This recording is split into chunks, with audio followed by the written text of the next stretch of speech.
இந்த red and white combination wire basket வந்து நான் எப்படி போட்டேன்னு உங்கள்கிட்ட சொல்லட்டுமா? இதுக்கு நான் 3 ரோல் எடுத்துட்டேன். 2 ரெட்டு 1 ஒயிட்டு. நான் எடுத்தது வந்து கிளாஸ் ஒயர் தான் எடுத்திருந்தேன். இதுக்கு நான் அடி பேஸ் எப்படி போட்டேன்னா இப்படி வந்து 30 லைன் எடுத்துட்டேன். நான் 30 லைனுமே வந்து 8 அடி தான் எடுத்திருந்தேன்.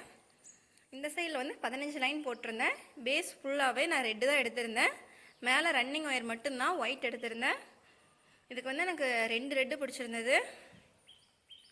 3 லைன் வந்து ரெட்டு, மறுபடியும் 10 லைன் வந்து ஒயிட் ரன்னிங் ஒயர் போட்டிருந்தேன். மறுபடியும் 2 ரெட் ஒயர், மறுபடியும் 10 ரன்னிங் ஒயர் வந்து ஒயிட்டு. மறுபடியும் கடைசியாக லாஸ்ட்டாக ஃபினிஷ் பண்ணும்போது 4 லைன் வந்து ரெட் கலர் போட்டு இந்த கூடையை நான் ஃபினிஷ் பண்ணியிருந்தேன். நான் இதுக்கு வந்து ஹேண்டில் எப்படி எடுத்தேன் அப்படின்னா 2 ஒயர் ஹேண்டில் தான் போட்டிருந்தேன். ஆனால் உள் ஒயர் வந்து கிட்டத்தட்ட வந்து 8 ஒயர் கொடுத்துருந்தேன். நம்ம 8 ஒயர் கொடுக்குறோம் அப்படின்னா அது ரிட்டன் நம்ம மடித்து கொடுப்போம்.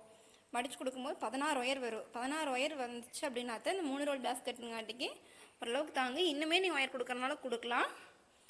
இல்லை 2 ஒயர் எடுத்ததுக்கு பதிலாக 3 ஒயர் எடுக்கிறனாலும் எடுத்துக்கலாம்.